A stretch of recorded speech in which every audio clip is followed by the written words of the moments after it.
You're live.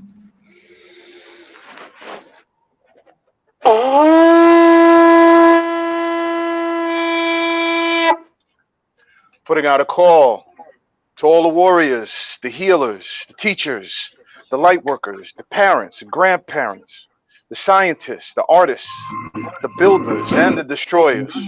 Respond to the call. Lay down your burden. Awaken to your true self and follow your heart. The battle is everywhere. Take your place. Let's go.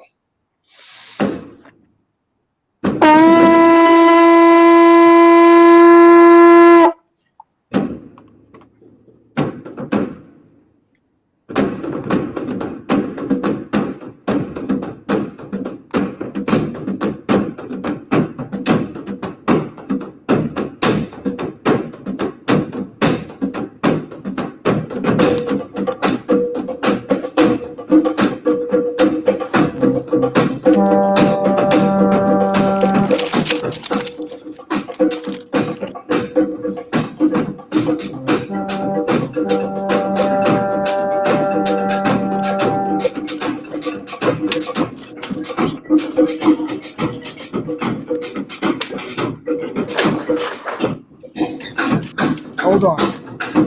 Hold on.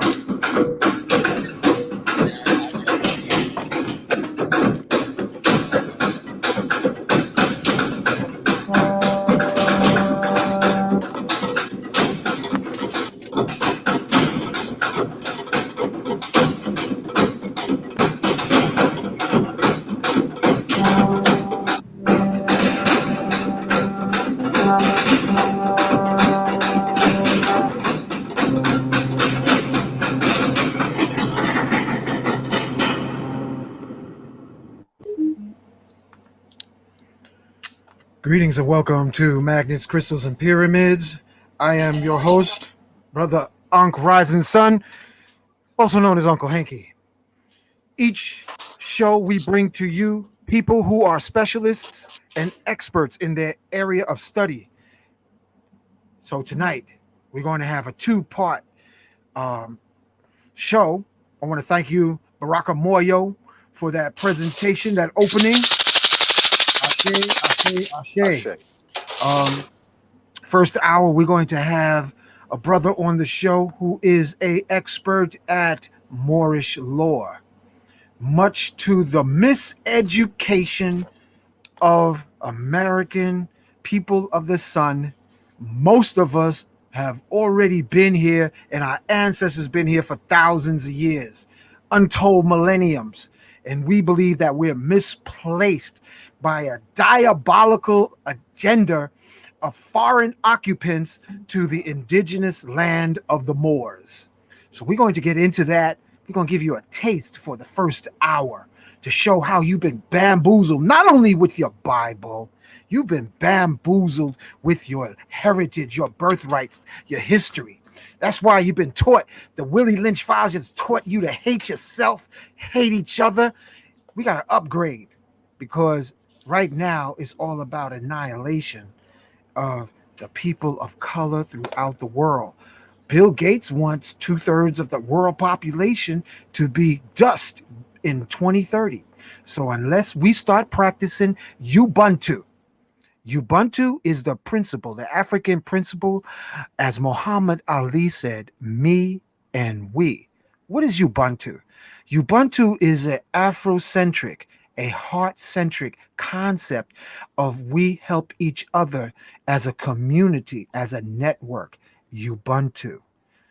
The Western European paradigm is not only obsolete, but it was never um, our philosophy to think there's only could be one. There can only be one. There can only be one. It can only be one in marriage. There can only be one in business. There can only be one in entertainment. You see, that's a sick, twisted, and bent concept. There can only be one when there are so many. And the nations on the earth that practice Ubuntu are world powers today. The world powers today are in Asia. They practice their Asian form of Ubuntu. It doesn't matter if they are billionaires together. They could be geniuses, inventors, but they sit together and they network and eat bowls of rice and noodles. Ubuntu is practiced in Japan. The Japanese didn't sit back and say, oh, we're victims of atomic bombs. They networked, lift themselves up by their bootstraps from nuclear holocaust, nuclear terrorism, and what they did, they built a world power. So no longer can we follow the philosophy of our grandmothers and our grandfathers' broken Willie Lynch paradigm. It is time for us to sit up, rise up, and develop a paradigm of the heart. Ubuntu means all for one and one for all. That is the only way we're going to get out of this situation. And I spoke to a brother, and y'all probably know him recently. I just texted him and said, it don't matter how much knowledge you have, my brother. If you do not practice Ubuntu, which means we network together, that means all of us are just Oreo cookies, black on the outside and creamy white, fake, Eurocentric on the inside. And I ask you, how many folks you know are Oreo cookies that look black? They might have on kente cloth, they might have on dreadlocks, they might have on afros, but in their heart, they are filled with hate. We're going to have a show. How many of us know the science of forgiveness? How many of us know the art of compassion? So we're going to have a show in the near future. Speaking of the phenomenon of ingratitude, so many broken folks in the lower classes, economic classes, they don't understand the science of abundance. They don't understand the science of giving freely. And what happens is, because they have a Oreo cookie paradigm, or only can be one, there is a psychological assassin, homicidal tendency to want to kill, bend, and twist the one who is being the good Samaritan. It's called, look it up, family. It's called phenomenon of ingratitude, because we're not based on the spirit of Ubuntu. We are not heart-centric. We are monkey mind, blockhead, mutant of the Willie Lynch files. Me, me, me, me, me. Exactly. So we have to upgrade, regardless of how much knowledge we have to upgrade to Ubuntu, family. Ubuntu. Okay? That's the only way we're going to pull through this Holocaust that is now upon us. And so many got muzzles on their face. You're already wearing the wrong kind of mask. So we're going to touch on that in the future. If you don't have a silver mask on your face, if you're wearing a cotton mask on your face, family, you are miseducated sucker. If you're wearing cotton, you're wearing paper on your face, you're a miseducated sucker. They're getting you ready for vaccine annihilation. Okay, so that you become a zombie. The only thing you'll be worth after that will be being in a Michael Jackson movie Thriller, because you will no longer have your own nature. So, as always, we must begin this show by first doing an invocation. And I say, before we have a invocation of our ascended masters and the forces of nature, learn this. Okay, until the Nicene Council in 300 to 400 AD, I'm not sure the exact date, reincarnation was taught by every major religion in the world. Beyond Hindu, Christianity taught reincarnation. Christianity taught karma. What you do in one lifetime echoes into other lifetimes. Gravity, karma. Karma is gravity of the soul. So you think you can do something in this lifetime and then escape into the next, although you might have amnesia? Nah, sucker. You owe. You owe. Reincarnate, you go back to earth. Do not pass go. You are earthbound until you balance out karma. And that's just the way it is. So you've been taught, miseducated, according to the real science of life. And the biggest thing I've been rocking with, and I've been dropping it with a co-host, Baraka, everybody in the audience who consider themselves Christians, if you don't understand and know about the Enoch, the Ethiopian who's ascended to the heavens, is on the right-hand side of God, and then he was renamed Metatron, you've been miseducated. You got a Christian slavery that was designed for you to comply. And in the book, it says, obey your masters, slaves, be obedient, and do not question your masters. Your book has been vaccinated with racist paragraphs. Your Bible has been vaccinated by the landowners of America.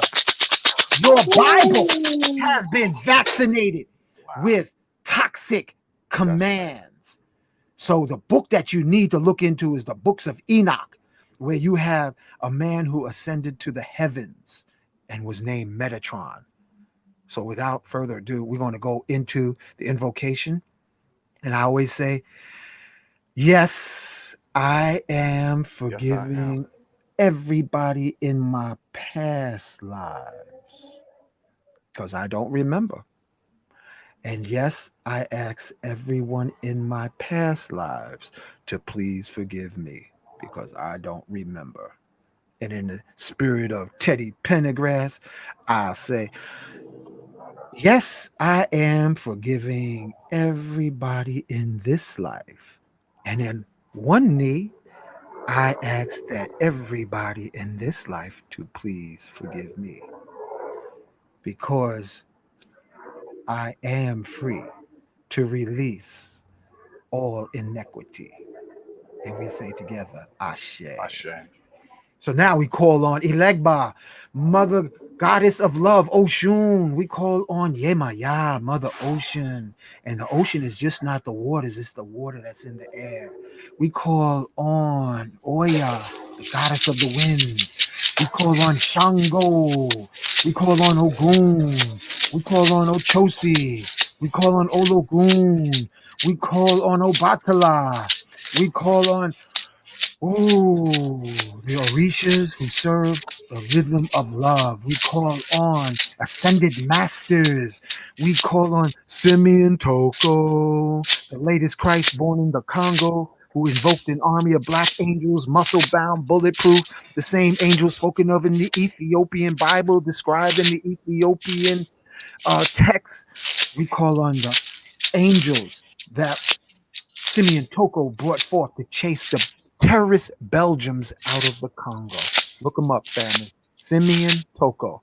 He was the latest Christ born in the Congo. Your Jesus already came back and he already left. Okay? I'm telling you, you got to catch up. A lot of us have philosophies and religious beliefs that is equivalent to a Model T Ford while we're riding around in late model Lexus and everything else that still has tires. We got to get past the tires, family. We got to get back to gravity, anti-gravity technology. What purpose is it for you riding in a Bentley, a Mercedes, and you still got rubber tires in 2020? Even in the movie Back to the Future, they were levitating in 2000. Even in the movie Back to the Future, they were levitating 2010. Who hijacked the planet and still got us using oil-based fuel, coal, and gas instead of levitating with hovercrafts and luxury cars that float 2 feet off the ground? Who hijacked the planet? Okay? Your prison planet, chicken farm, Earth. And we got to rise in our mind and let our booty follow from behind. All right? So we invoke Simeon Toko, Sheikh Amadou Bamba. That's a Superman that said he wasn't even human, that floated through the air, also bulletproof, flame-proof. Look him up, Sheikh Amadou Bamba. We call on Metatron, Archangel Michael, Archangel Raphael, Archangel Gabriel, Archangel Uriel, Archangel Seraphim, Cherubim. We invite them to be on the show. We also invite Nikolai Tesla, Saint Germain, Sanat Kumara. We invite Seraphis Bey. We invite Prophet Noble Drew Ali. We invite our Leo brother, Marcus Garvey. You should hear his speeches that talk about if Marcus Garvey had got hold of some shrooms from Dr. Sabi, he would have had everybody taking psychedelics along with Harriet Tubman, Geronimo, Chief Osceola, because your mind is bent. You've been bent by terrorism. You need a psychedelic experience to reset your monkey mind back to your heart divine. So with that being said, we say together, Ashe. Let me bring on the guest tonight, Brother Alfred Muhammed. Welcome to the show, Brother Alfred Muhammed. Peace to the gods, family. Can you hear me, brother? Yes, we can. Can you hear him, Baraka?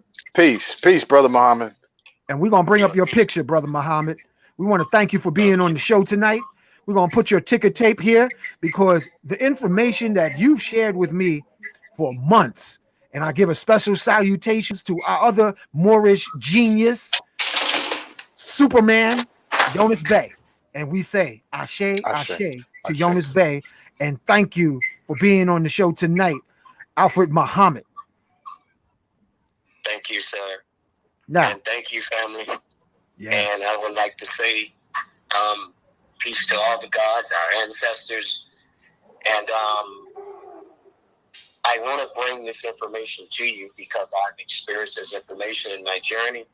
What I'm going to be giving you tonight is a segment of the letter from George Washington to the Muhammad ibn Abdullah, the Sultan of Morocco, in the city of New York, December 1st, 1789. Now, I just want you all to just follow along with me in the letter, and I'm going to show you by reading this letter how they have taken your government away. Now, just follow along with me. I only have an hour for the show. For tonight. We're going to bring him back, family. Yeah. Yes. He's going to give you some spoonfuls so that you can lubricate your mind to get the turbine flying right. Go ahead, brother. Okay, there's 5 paragraphs to this letter, but I'm going to read the first paragraph, and then I'm going to go back and break it down, then go to the second paragraph, break that down for you so you can have a clear understanding what this is saying to you and how you understand it from the way I'm going to explain it to you. This is the letter from George Washington to Muhammad ibn Abdullah, Sultan of Morocco, city of New York, December 1st, 1789. Great and magnanimous friend. Now, I know that word, magnanimous.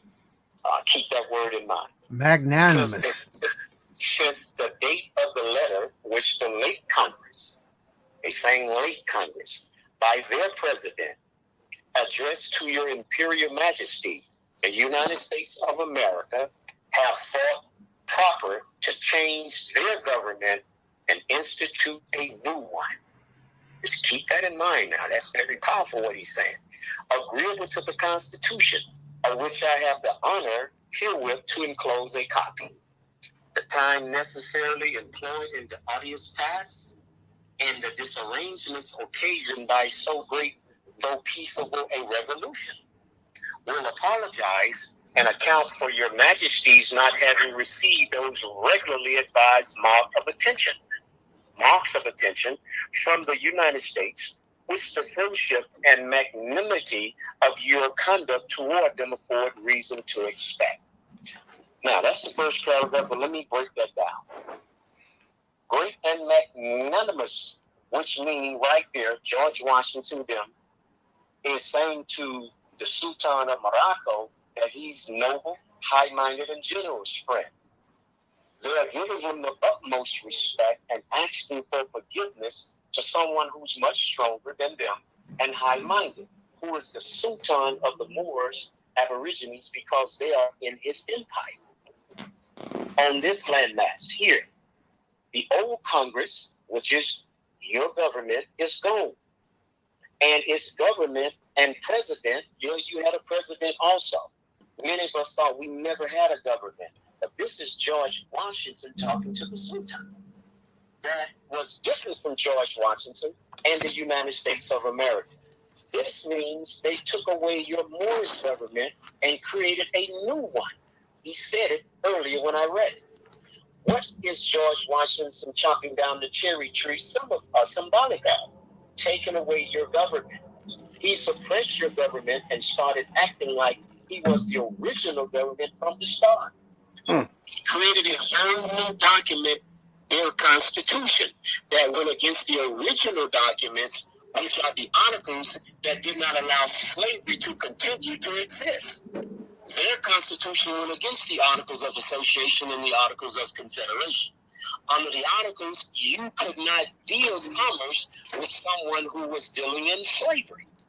In their Constitution, it says involuntary slavery was over, but you can still have voluntary slavery. Wait. Slow down. Just take a little one piece at a time, Alfred Muhammad, because most of these folks in this audience think that their only legacy is slavery from Africa. Is that true, Brother Muhammad? No, sir, brother. I'm reading to you this document right here, right now, where it's talking about your government here in Morocco that you think is the United States of America. No. We're talking about Morocco, where George Washington is having this conversation with the Sultan of Morocco, and there George Washington is in Mount Vernon, New York, and the Sultan is in New York City. Mm-hmm. Okay. Now, we know New York City to be the Empire State. Mm-hmm. And you heard me reading here about your empire. Mm. You see? Uh-huh. So George Washington did a whole new government and constitution, and he sent it to the Sultan of Morocco. Why did he have to send it to the Sultan of Morocco? It is a total new municipal corporation that has nothing to do with Morocco. See, the United States is a municipal corporation, always have been, in Morocco. Now, he says, you know already he is under the Sultan is because the use of the word great and magnanimous friend. What is the definition of odious? As difficult, hard, tough, and strenuous. What is the definition of this arrangement? Chaos, disruption, and state of confusion, or to reverse something. They took over your government without any fighting through their laws. What is the definition of revolution? It is forcible overthrow of a government of social order in favor of a new system. He told you earlier, they thought hard that they didn't want this government. They saw fit to have a new one. As time goes on, I'm going to show you how you lost your name, your race, and true nationality.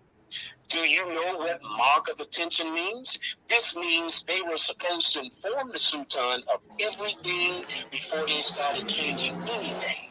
What is the meaning of magnanimity? They are saying that the Sultan was a generous ruler. They said it from the start, who was going to forgive their insult and was not going to question them on things they were not supposed to be doing and not consulting with him for his approval or non-approval. The Civil War was about the Moors Aborigine government having in-house conflict with each other, people. Uh-oh. We abandoned our government by walking out of Congress. That's why he kept saying the late Congress, their government. So he was referring to us, our late Congress, our government. We Moors abandoned our government by getting involved in personal in-house conflict. This is what is meant by a peaceable revolution, according to George Washington in his communication to the Sultan of Morocco, because they had been scheming all the while for takeover or overthrow. This is what happened to your government called Morocco. Now it is blanketed over by the United States like a layer over it, so you don't even think that this is Morocco. So what you're saying, Brother Muhammad, is that what people think is the United States is sort of like a corporate icing over the Moorish cake of the land Yes, of sir. Morocco. You couldn't have put it no better, sir. You see that, That's family? exactly. That's what Malcolm meant when you've been hoodwinked. They threw icing on the truth. And what? Yes. Go ahead, Brother Muhammad. Now I'm going to because you keep going, you're gonna get the ice. Now let me go to the second paragraph of the letter. The United States, having unanimously appointed me, this is George talking to the Sultan again, to supreme executive. Keep that word executive in mind, because you all thought something about old George. Authority in this nation. Your Majesty's letter of August 17, 1788, which by reason of the dissolution of the late government, see, your government, remains unanswered. So in other words, when we walked out, we didn't even come back to even answer to it. Has been delivered to me. I have also received the letters which your Imperial Majesty has been so kind as to write in favor of the United States. Now he's trying to get some brownie points to the Bashars of Tunis and Tripoli. Keep in mind Tunis and Tripoli.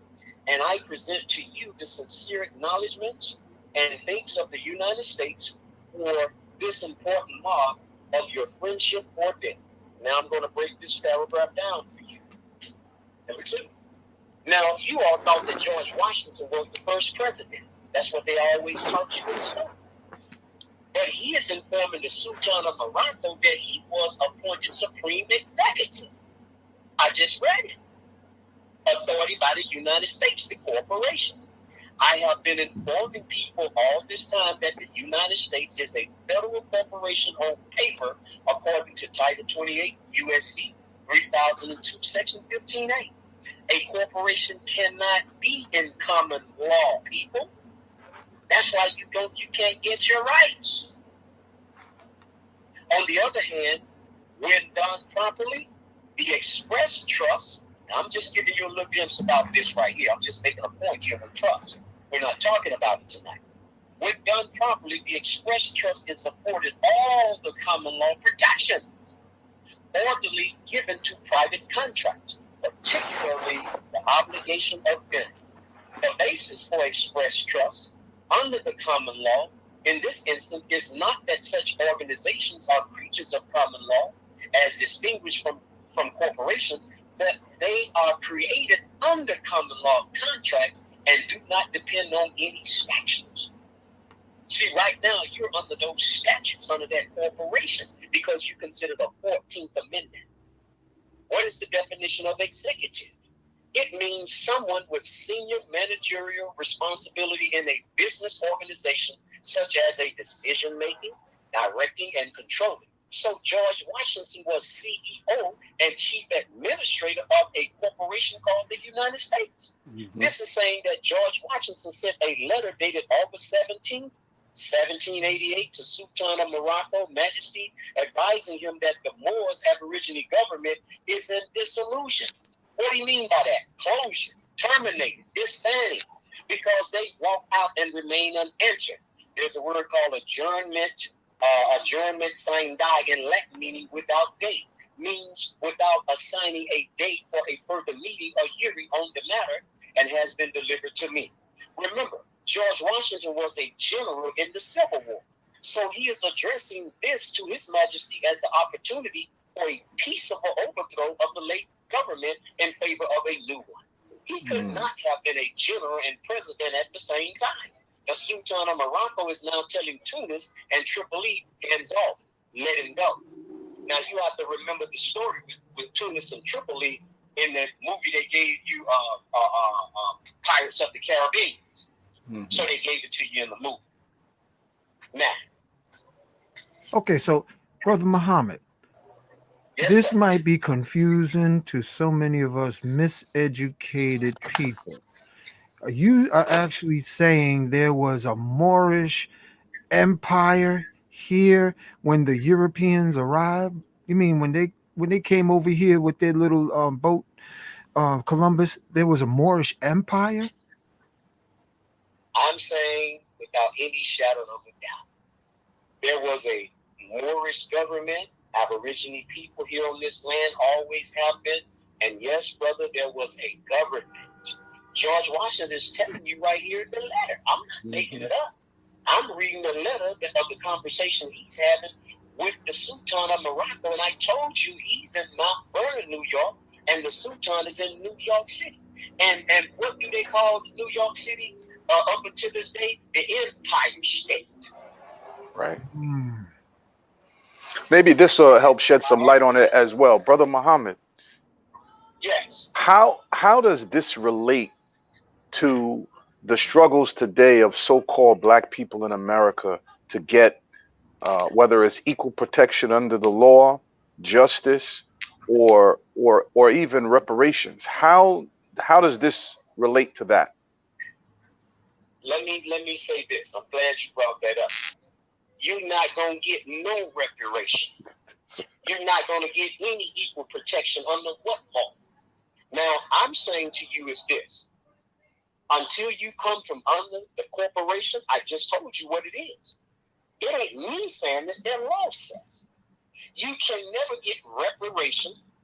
You can never get equal justice or rights under a company. Mm-hmm. You will never get that. I'm telling you, you got to do what I did. I went back into the court, and remember, in their constitution, they tell you they cannot grant you titles of nobility. I'm reading you the empire here, where we were always considered noble people with titles of nobility. Now, you may say, well, what are those titles of nobility? Ali, Bey, El, Allah. All of those are your titles of nobility, because when they gave you that birth certificate, they took you from off the land just solely, which means birthright to the soil, and put you inside of their corporation. Once they put you inside the corporation, when they gave you that birth certificate, that was corruption of your blood.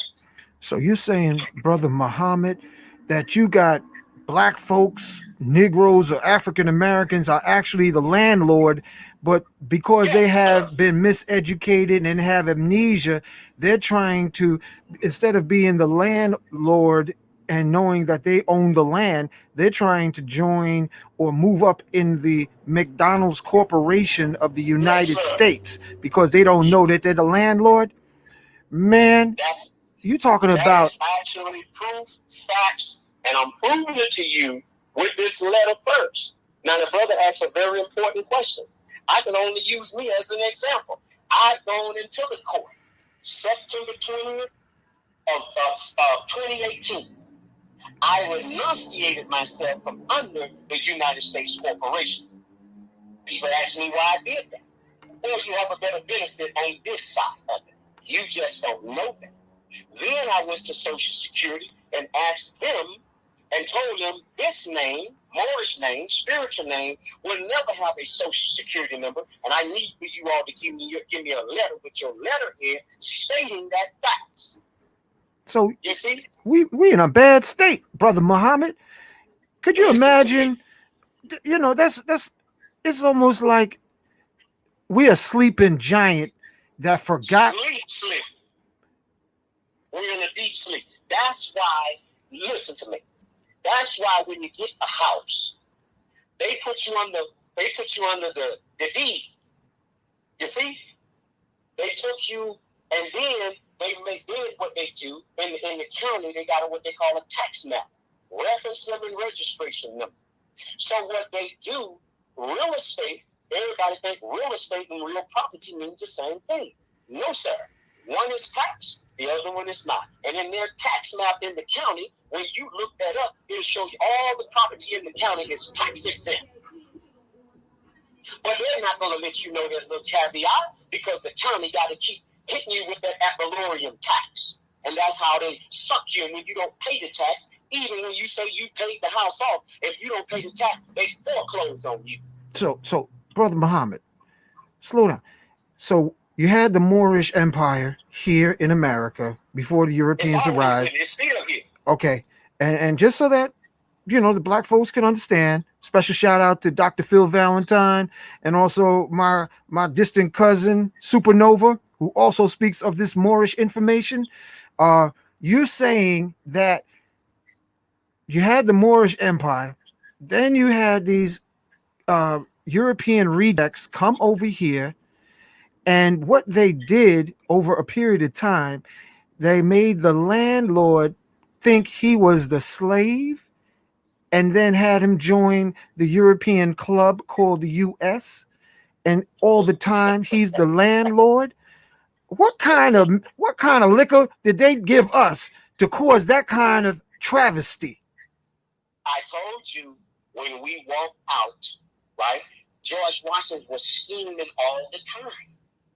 See, when we walked out and we didn't come back to address it, then he sent the letters to, I'm reading it to you, to the Sultan, saying that he hadn't heard from the late, the Congress, the government. They haven't returned. So now what had happened, this is what actually happened here. I'm going to explain. So what the United States did, they did a contract to do commerce and to create the United States and Morocco with the Moors. This is what they did. See, that old red, white, and blue, old glory, that's not your national flag. Don't get that twisted. That's McDonald's flag. That is the banner that our ancestors gave them to do commerce here. Remember this, family. The only thing they can do, the only thing corporations can do is commerce. That's what we gave them. But they know you so dead asleep.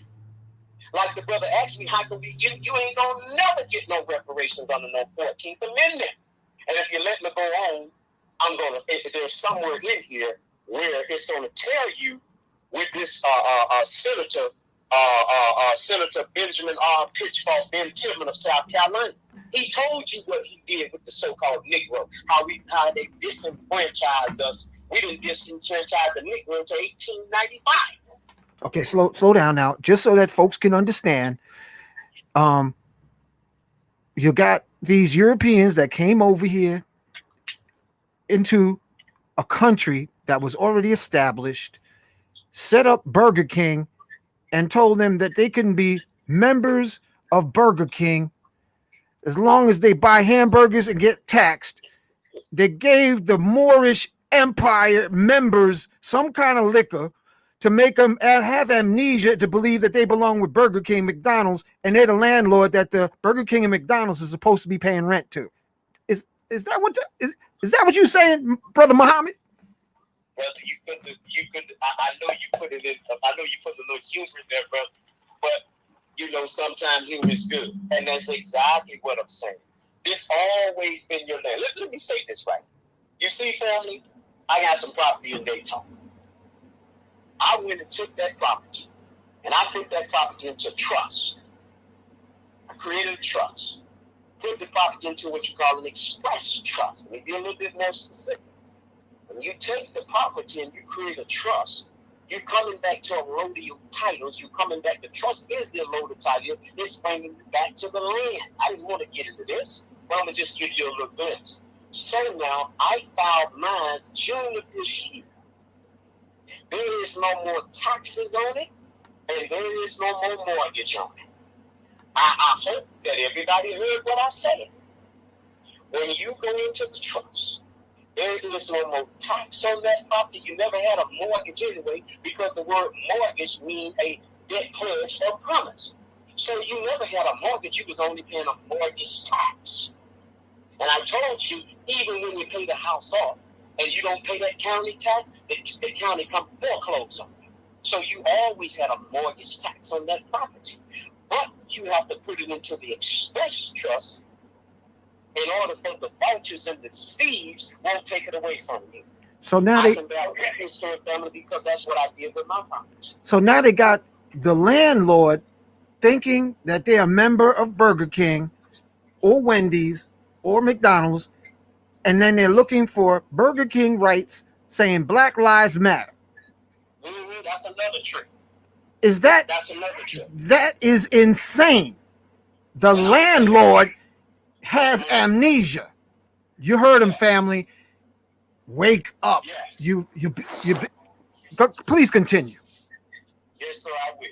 Now, the third paragraph said, we greatly regret the hostile disposition of those regencies toward this nation, who have never injured is not to be removed on terms of our power to comply with. Within our territories, there are no mines. Niggas saying they ain't got nothing in the corporation.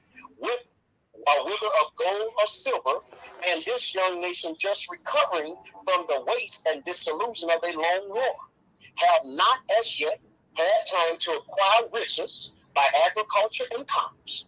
But our soil is bountiful, and our people industrious, and we have reason to flatter ourselves that we shall gradually become useful to our friends. In other words, to the Lords.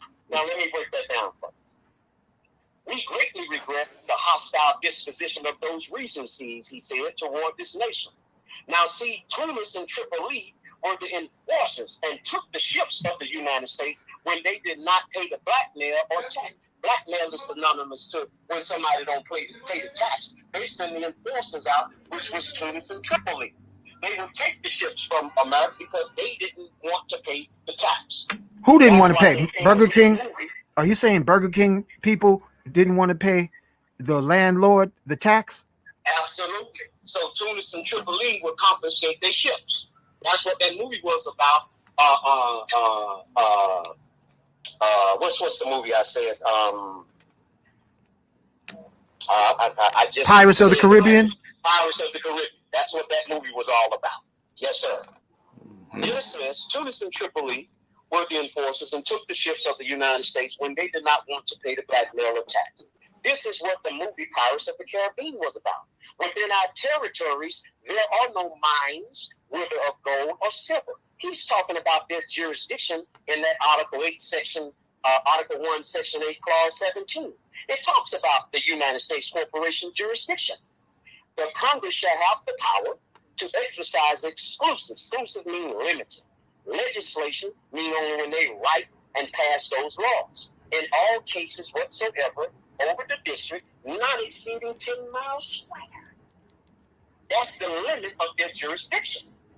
As made by session, get it up, that's what session means, of particular states, and the acceptance of Congress. See, Congress becomes the seat of the government of the United States. So all of your congressmen up there in that corporation up there, they can't do nothing for you because they are the ones who is the governing body and the administrators over that corporation. So and they're the trustees for the Moorish Empire. So, in other words, Congress is more like Burger King management, and they're sitting on Moorish Empire, and so-called Negroes are the landlord that forgot that they forgot. Absolute facts. You talk about drinking some ginkgo, family. Yes. And so, brother Muhammad, I'd like to add. Over all places purchased by the consent of the legislature. Legislation only means the administration of governing bodies of the state in which the same shall be.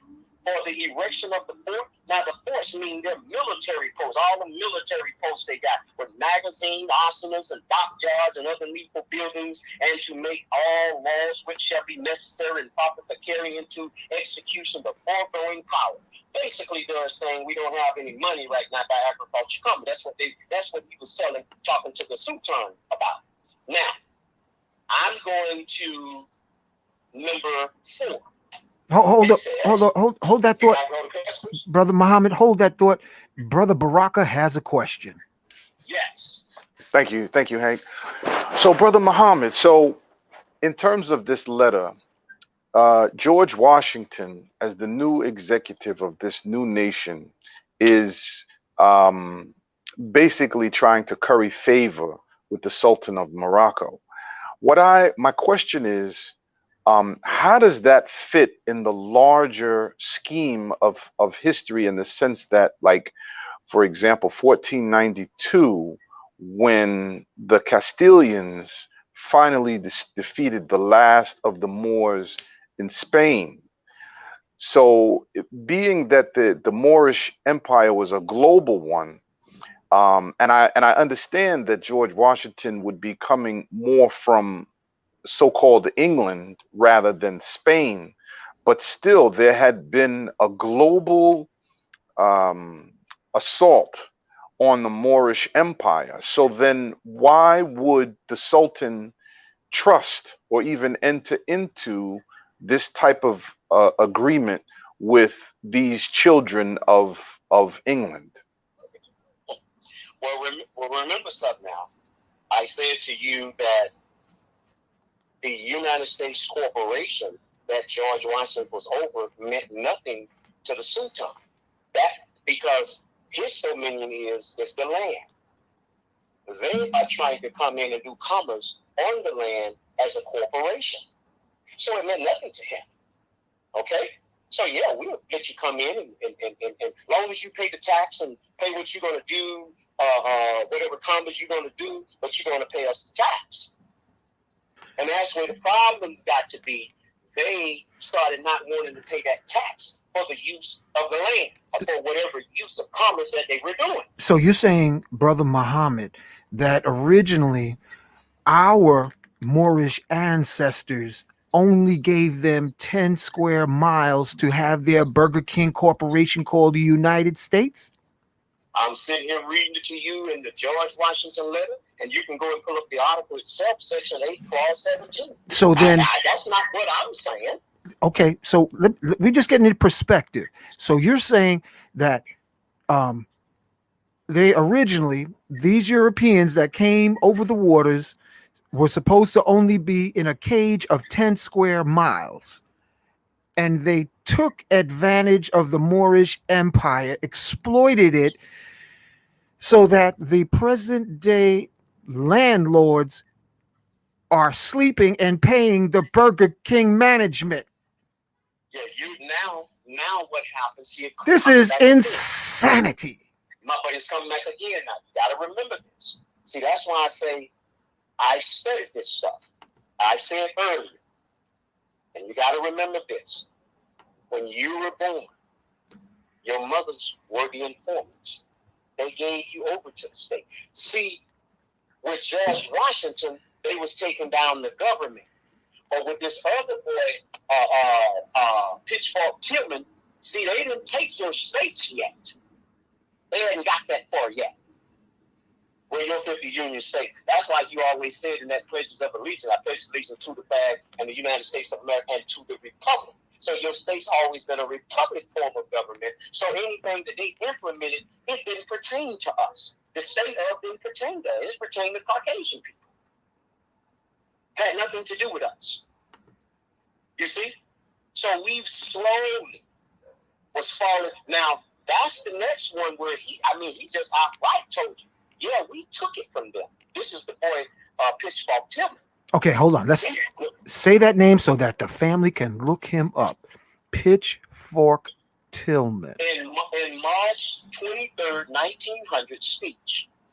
March 23rd, 1900 speech before the U.S. Senate, Senator Benjamin R. That's his initial R. Pitchfork, Pitchfork, N. Tillman, Tillman, of South Carolina. If you pull him up, he'll tell you. And he's talking about the voting and everything, and how they went and took the states from it, and how they made you that 14th and 15th Amendment status. Oh, he's talking about. He's giving it up in there. And he makes no bones about it, he said. And Martin Luther King was miseducated, misdirected. I mean, all of them, family, all of them.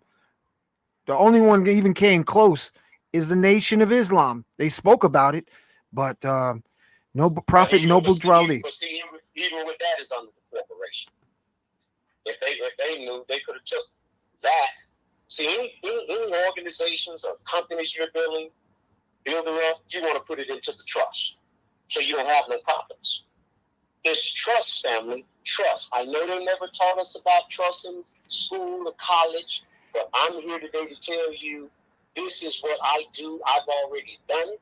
Put property into the trust. And when you put property into the trust, you can sleep good at night. It's because the trust now owns that. I don't care what it is. Life insurance. I got a life insurance policy, whole life policy for Transamerica. I put it into the trust, and I don't have no more. I don't pay no more premiums on it. Yep. I'm telling you, family, the only way you're going to get some remedy, you got to go back into that court. You got to put yourself into the express trust. I'm telling you, I'm tax exempt. I don't pay taxes. The IRS don't even bother with me. Because what they do when you get the court order, they take the new spiritual you, which don't have a social, and then they change that straw man. They change your status under that straw man structure or whatever that social was that you got when you were a baby. So family, so they got you down as a non-resident. Everybody, all the landlord children whose birthright is the land that we are on, they have you terrorized to believe that you're not only a Negro instead of the landlord, but you're also going to line up and go in McDonald's to get a McDonald's vaccination. Mm-hmm. That's another truth. And if you're watching TV, you're watching Burger King's news. Nigga, out of their mind. Tell like this. And they feeding you your own flesh. Yeah. And I'm telling you, family, I'm telling you. I just, Monday night, I helped a young lady get a 9-8. I sat there with her, and I was on the phone, and I was direct to her. And the white lady asked her, was she born in the United States? I tell her absolutely no. Did you have a social security number? I told her to tell that lady, your mom said that was never required for you to have. And the lady moved on from that. So slow the roll, brother. You're saying the sister went to Burger King court and they asked if they had a Burger King discount number and said, basically the woman respectfully told her, I own the land that your Burger King store is sitting on. No, but what I meant, brother, we called up the IRS. I was getting the 9-8 number for her. Yeah, but she got the 9-8 number. That's the number with the new spiritual name that would not have a social security number. Man. She's sitting there. I'm getting ready to do her property for her. But first, she got to get the 9-8 number to the new spiritual name. Brother, That's someone who's not going to have a social. I know what I'm doing with this stuff. Brother, slow down. You talking calculus, and our folks are realizing they didn't even get math and subtraction correct as far as being connected to the land. So that's why we got to give it reference to Burger King, McDonald's, because that's what the folks are eating. And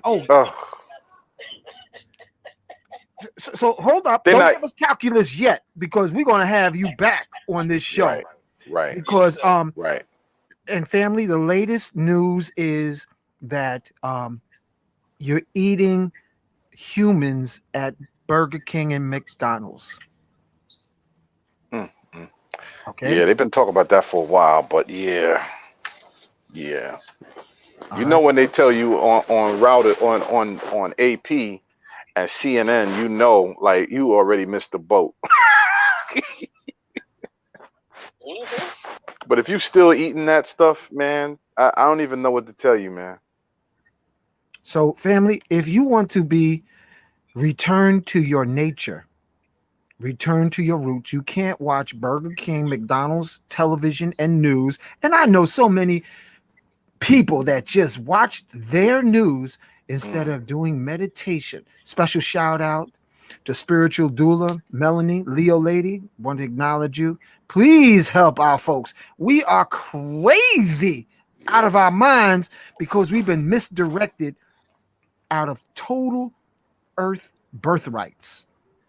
We've been ripped off by the millions. And I'm telling you, family, don't look at it no other way. Don't see. You can't tell me about this because I've done this. I'm from up under the United States federal. I don't even have a social to my name. I still function just like you do. I still get benefits just like you, but I'm in a different bracket. See, you got to understand, you got to come back to your titles of nobility. Mm-hmm. You ain't getting it as no 14th Amendment. And I ain't sorry to tell you, you're not getting it under that.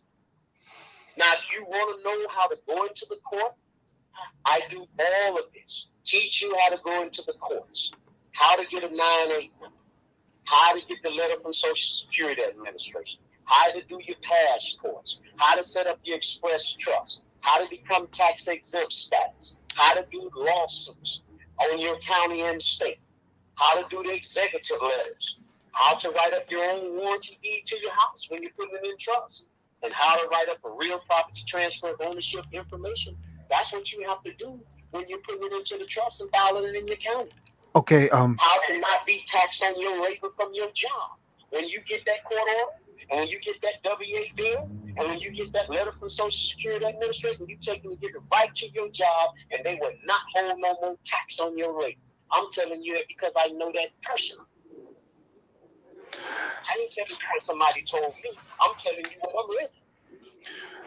So not only has the landlord been turned into the tenant, but the tenant is literally being drained of his blood and his life force unnecessarily to propel the corporation that he doesn't even benefit from. Exactly, my brother.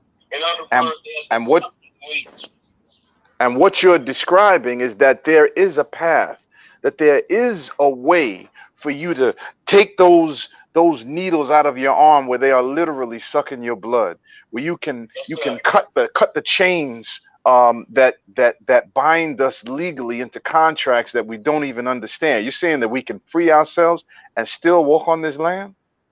This land is our land. What do you mean, this land? Because no, but the reason why I say that is because our people is like they can't like a lot of people even now, I think with the pandemic, are talking about even going back to Africa. I'm hearing that a lot. And what I'm saying is that, you know, it's like we can't envision ourselves somehow being free, but still being on this land. That somehow we have to go to another land to cut ties. And you're saying that we can cut those chains here. And I know what it is. I know what it is. So you have to remember this. I wasn't born with no golden spoon in my mouth. My mother and father weren't rich. But what I did through some other brothers, and one name is Jonah Bay. Special shout out to Jonah Bay again. Shout out to Jonah. And he, but see, him and I met in 2018. He came here in October, and we met for the first time. I hadn't went into the court then. But I went to the seminar to show the brother. I had went in there and I stood in front of that judge, 27 minutes talking. And I was so good at it, brother, talking that language, not that baby language. And the judge backed down. He said, okay, sir, what do you want your name to be? What do you want the race to be? What do you want the nationality to be? Now, here's the judge asking me. Because you're the landlord. He's the tenant, and he was only supposed to be on 10 miles. Going back to no Africa, and you can't get no freedom. I'm telling you, if I did it, if it's freedom for me, it's freedom for you. It's just that simple. I don't have no special privileges that you don't have. Now, but you did describe, but you said that you're on another level. So it's as if it sounded like you were describing like a legal caste system that exists here. What I'm saying is this right here. Everything that I just named, that I told you that I know how to do and have done, everything I just listed, I've already done. So what's special for me? I'm no special than you. I am special. But what I'm telling you, I look just like you. I'm the same complexion, and I'm telling you, there is freedom for you, just like it. Man, listen, y'all don't know, you can shake this thing up. When you go back into that trust and go into the court and get that court order, listen, man, the skies are the limit. Well, you're saying basically that somebody hijacked our whole continent boat. Yes, And the reason that it got hijacked because we threw them a life ring when they were wallowing in the water, half drowned, half something. A travesty happened. But they were scheming too. They were scheming when they were in the water, floating, saying, "Let me come onto your boat." Then they set up on the back of your boat a McDonald's and said that this is going to be the new corporation of our boat, and you're going to be our slave. We got to go back in history because we got to be real careful who ancestors we invoke, because somebody sold our asses out because we the goddamn landlord, and you got some riffraff on the back of the boat setting up McDonald's in the back of my mothership saying, pay me some money so I can stick you. And I'm glad you on that. Let me read you something right quick from Psalms 82. This is Psalms 82. I'm gonna read verse 1 through 8. It's short. Do not keep silent, O Creator. Do not hold your peace, and do not be still, O Creator.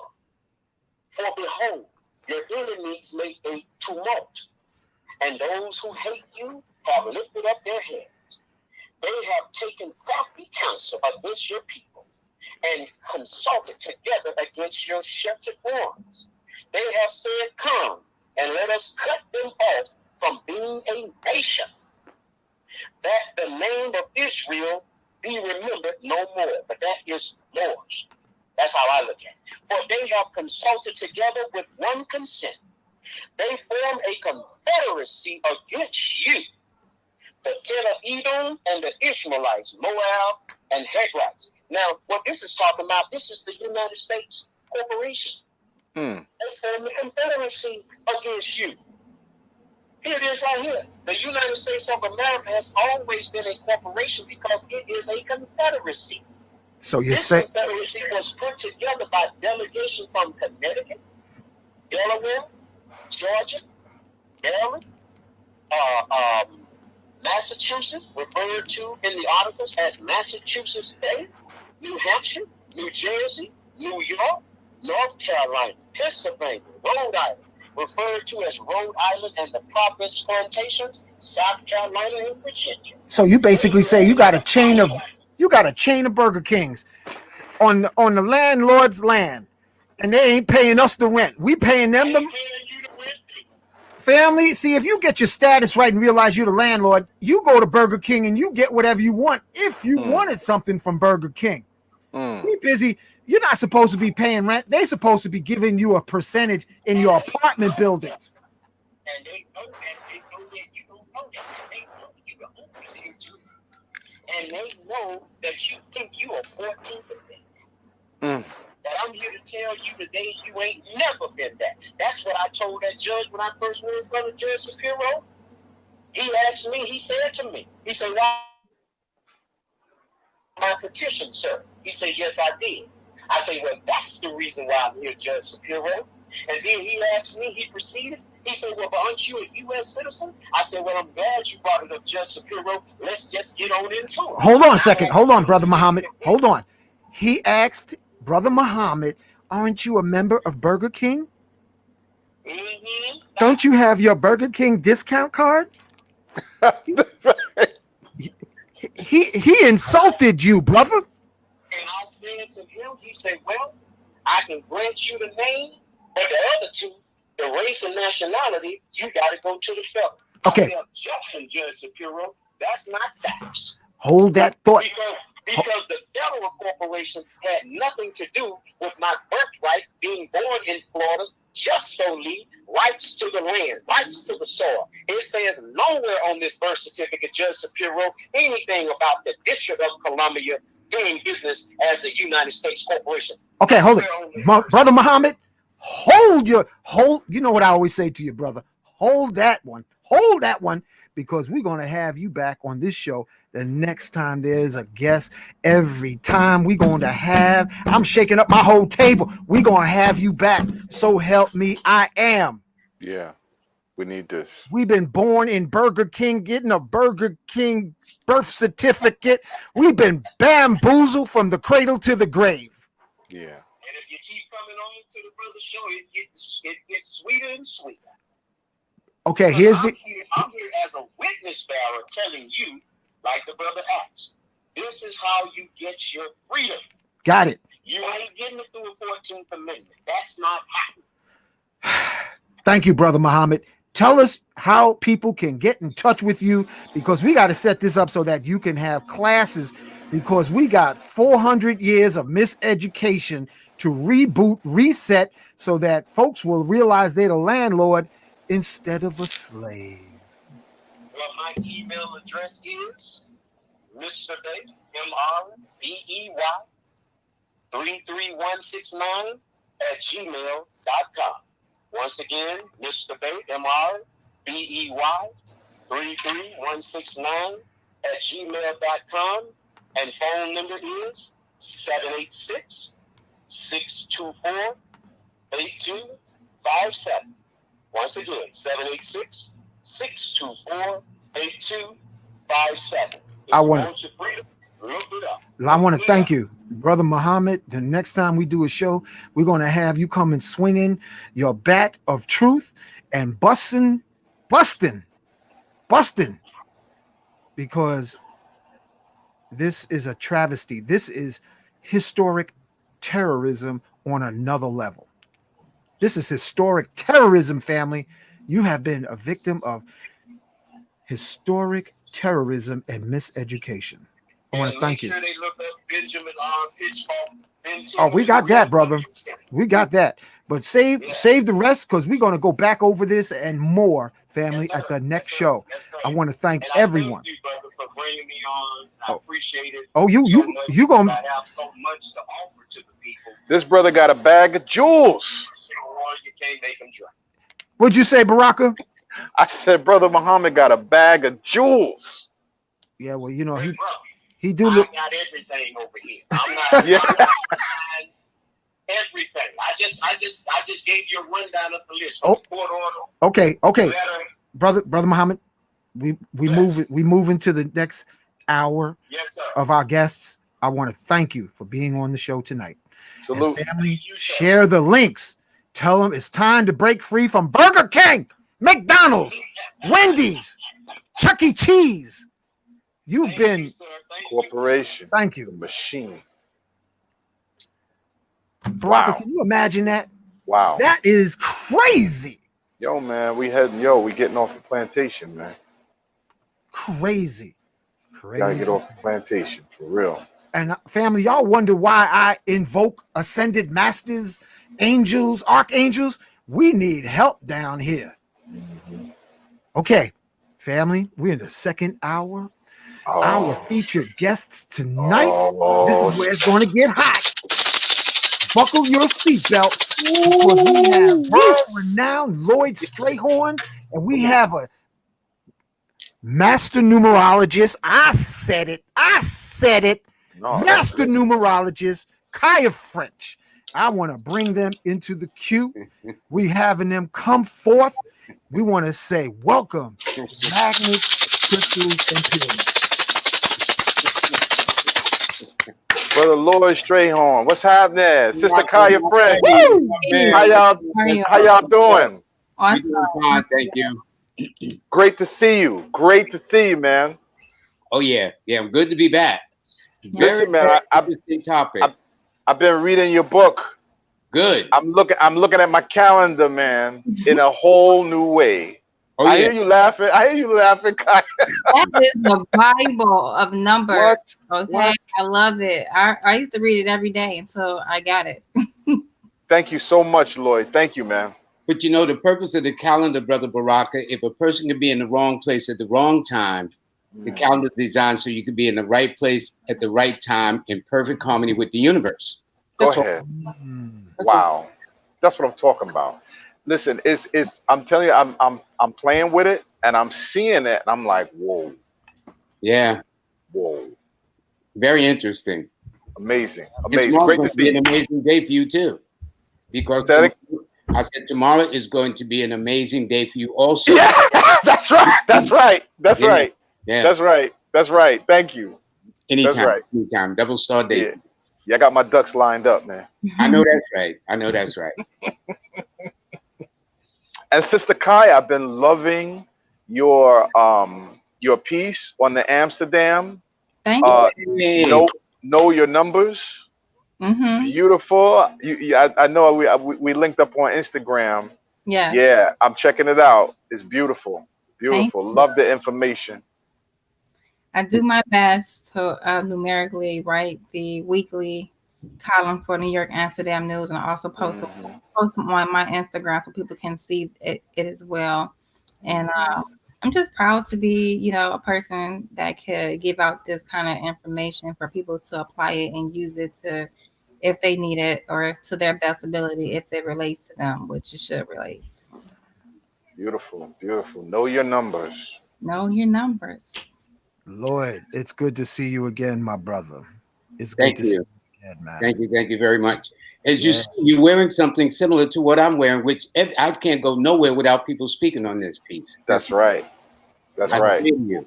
That's right. Everywhere I go, somebody makes a comment about this neck piece. And I say, Hank Rising son. That's right. You Yeah. know what? I'm glad you brought that up. I want to say this before we begin the show. Family, I want to thank all the everyone who had the faith to make a purchase from me. And I thank you for being patient. I give a special shout out to my brother Chris. He's been very patient. I had a brother who's very patient. He bought a package deal, and I am now able, my brother Chris, through your contribution and all the family members who are in the audience now and in the future, I now have the magnets to upgrade your amulets to the powers of Enoch. I now have, for all the ones who've been patiently waiting for their amulets, I now have the Metatron magnets to really supercharge the orgone and the crystals. And I want to thank you for being patient with this one-man operation. You now will get literally healing weapon grade orgone and crystals with the latest ancient future technology of Metatron magnets. So I want to thank you again and stay in touch with me. I will update you on your products as far as their development, because there's a learning curve as far figuring out the sacred geometry. And I want to say this, Lloyd, real quick. Melanin is six-sided like a snowflake. Interesting. Carbon is six-sided like a snowflake. DMT, psychedelics, is six-sided like a snowflake. So is alkaline water, six-sided like a snowflake. So guess what aging is? When you've had so much radiation, your snowflake becomes a deflated balloon. That's all. So what happens if you have snowflake reactivation? An archangel who went to heaven, Enoch the Ethiopian, went to heaven. Enoch the Ethiopian, the African, went to heaven and sat on the right side of God and became Metatron. And they took that book out the Bible so that we could remain Christian, good Negro slaves. But that's another story for another time. Lloyd, what is the rest of the year possibly? What are the winds of possibility blowing? Kaya, tell us what kind of smoke for us to be listening. So hold on. So check this out. So hold excuse me, Hank. Go ahead. So I gotta say this. Yo, Lloyd. Yes. So I'm really, really excited because first of all, we all know that you successfully have made predictions, all right, Yes. in previous presidential elections. And so it's like, you know, as like tonight, it's like I feel like I'm feeling the drum roll. You know what I mean? I'm Yeah. like, I can't wait. I can't wait to see how you're gonna do it, how you're gonna lay it out. But I can't. Let's get it. Let's get it. Come on, Lloyd. Well, to give you a background, and you're right, Baraka, because normally every time I do a prediction, as it were, I either do it somewhere in writing or in a recording. So just to digress a bit, if you go back to July of 2016, leading up to that election year with Hillary Clinton and Donald Trump, I was interviewed by a reporter called the G-Man, from the G-Man. And I was saying how much Hillary got this hands down. She's an 8. The vice president, Tom Kaine, was a number 8. The moon was in Scorpio that day. And it was a no-brainer. But in his objectiveness as a reporter, he says, well, what happened should Donald Trump win? And if you go to YouTube, and I think it's Clinton versus Trump predictions by myself, I said that should he win, it means that this country has lost its moral compass. It also means that he would enter the presidency under a cloud of lawsuits and scandals. So fast forward, they've already said he done told 20,000 lies. That's what he's on record for, 20,000 lies. He has 3,500 lawsuits against him right now. And if this country hasn't lost its moral compass, and if he hasn't been in a whirl of scandals and everything else, I don't know what to say. So naturally, when he won, people said, see, you know, Hillary didn't get it, but she did, because she got 3 million more votes than he did, in fact. Right. Just the way this crazy electoral college is structured, that he got in, and barely. So I say that to say that this year, I think, will be his last hurrah, his last ride. Although people will swear that maybe he's going to get in, but I doubt it very seriously. I mean, how does one let a person be reelected who's been impeached? He has been impeached, you know, people forgot that. Right. He has told 20,000 lies. He has 3,500 lawsuits against him. Now, let us digress and say if President Obama had 10 lies and 5 lawsuits, I would say he wouldn't get to first base in being reelected. No, right. But So now, I just want to share, just keeping everything in perspective, especially from the previous show. It's almost like now we're watching through the window a food fight in Burger King. If you get what I mean, you know, just keeping it in perspective, because, you know, we the landlord, but we're going to watch them have a food fight like the movie Blues Brothers, when John, what was the name? John Belushi said food fight, and we're going to watch who splatters who. But please continue, Lloyd. No, but I do think, and now if you notice, what is this year? 2020, right?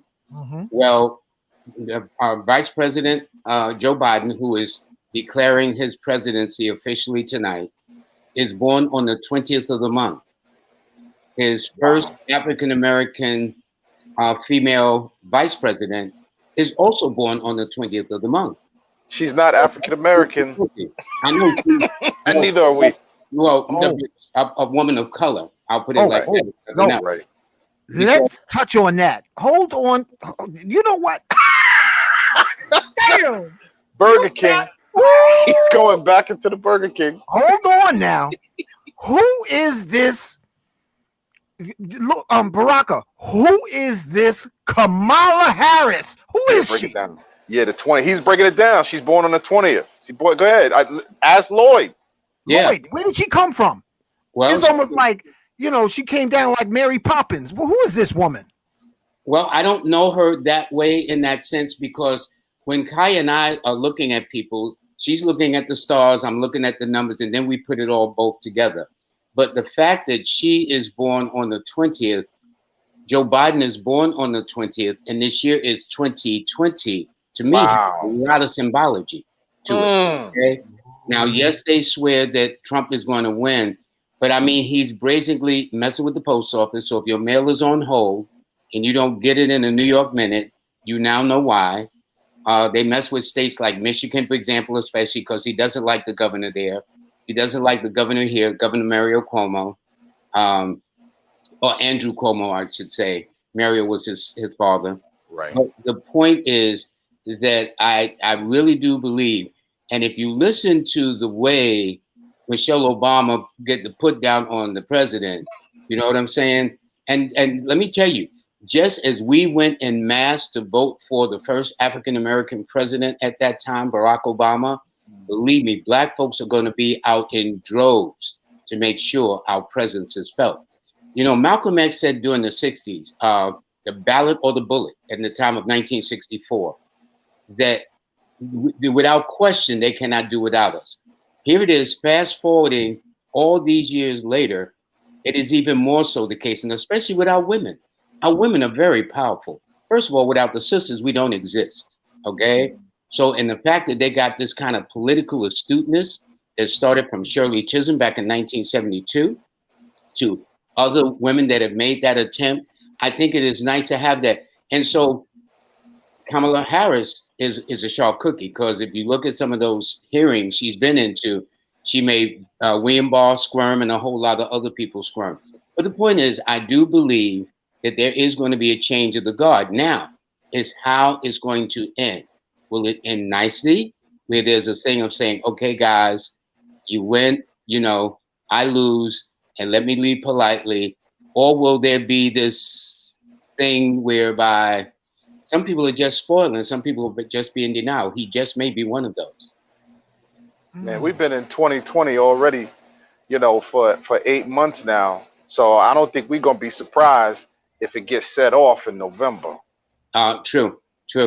And November is one of the stress months for this country.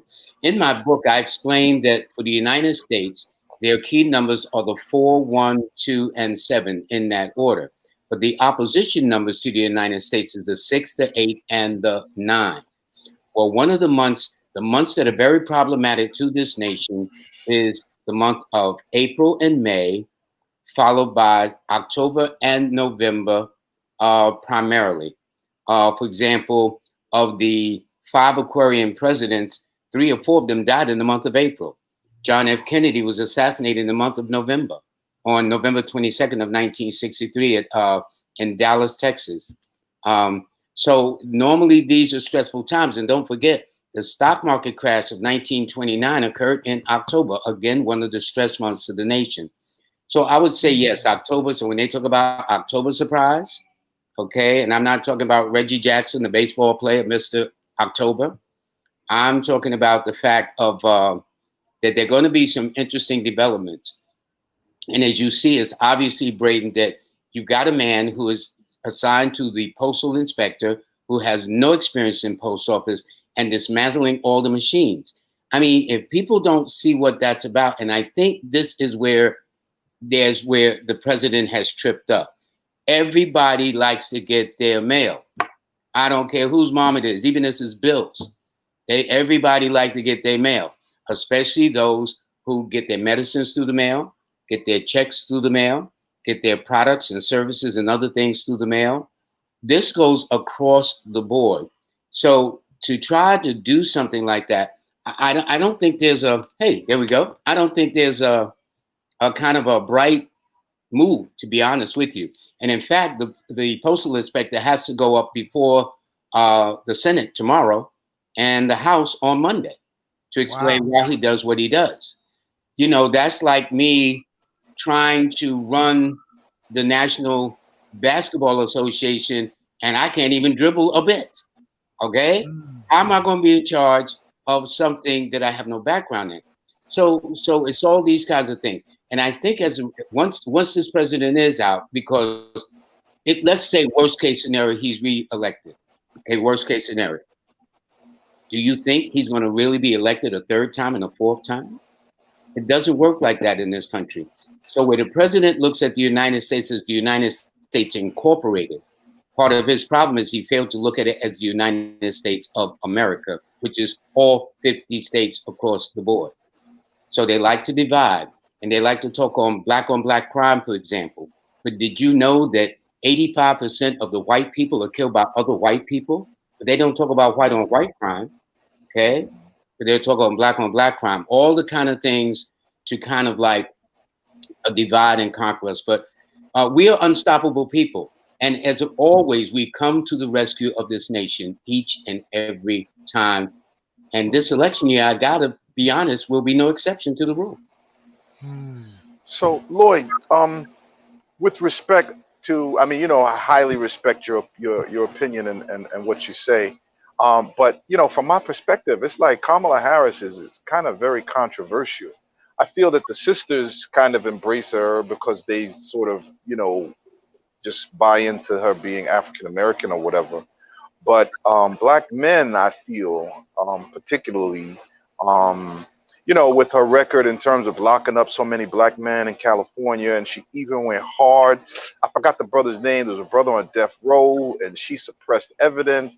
But then, come on, man, she's a swirler. It's like, so the brothers, we look at her, we kind of like suspect, whereas the sisters. So the thing is, so could you break down a little bit more? Tell us more about her numerologically. Well, numerologically, first of all, this year she happens to be in a 1 personal year. Or excuse me, she happens to be in an 8. No, I stand corrected. She happens to be in a 7 personal year.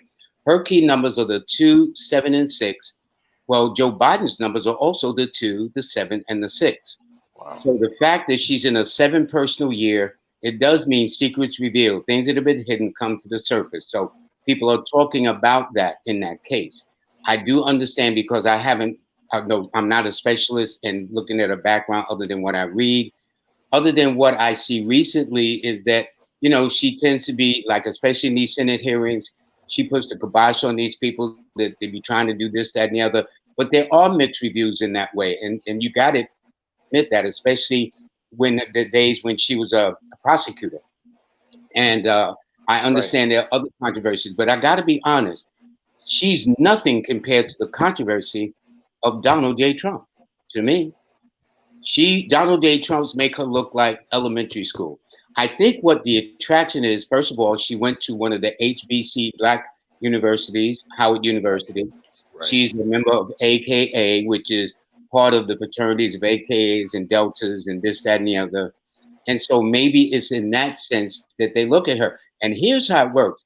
I don't care what part of the world she's in. If she's got a hue on her face in this nation, she's Black.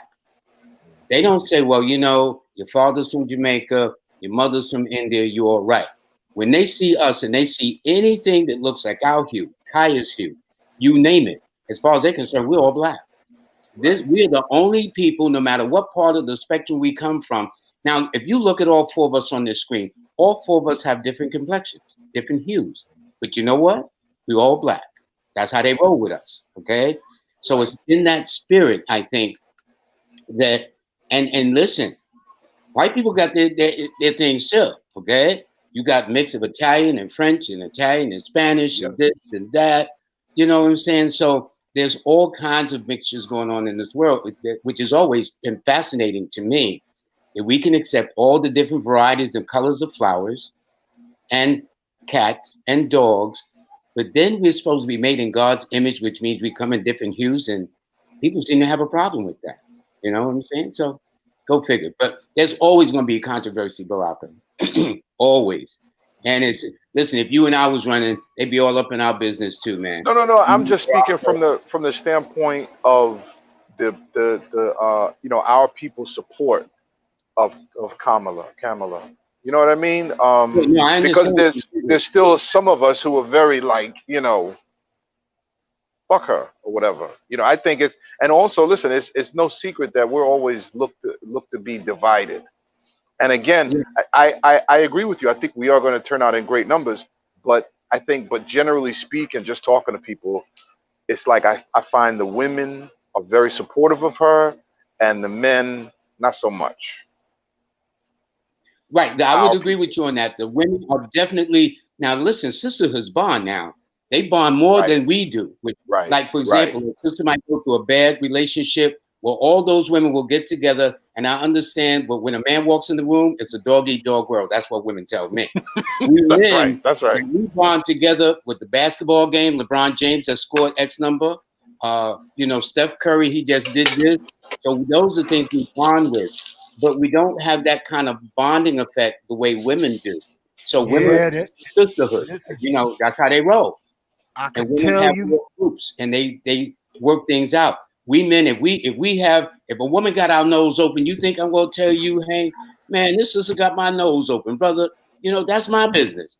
But women will at least tell each other, and they'll work things out. So but we're wired differently. That's just the nature of it. All I got to say is, thank God there isn't women in the courts, judges, jury, because men will they will run the bus over without looking at the evidence. Touch on that, Lloyd. Is there reasoning or is it all emotional hoopla? No, I'm gonna ask No, Kaya. no. Thank you. Right. I was going to ask Kaya. Yeah. So tell us what's up, Kaya, Yes, from Kaya. your Come on, perspective. girl. You in the soup now, baby.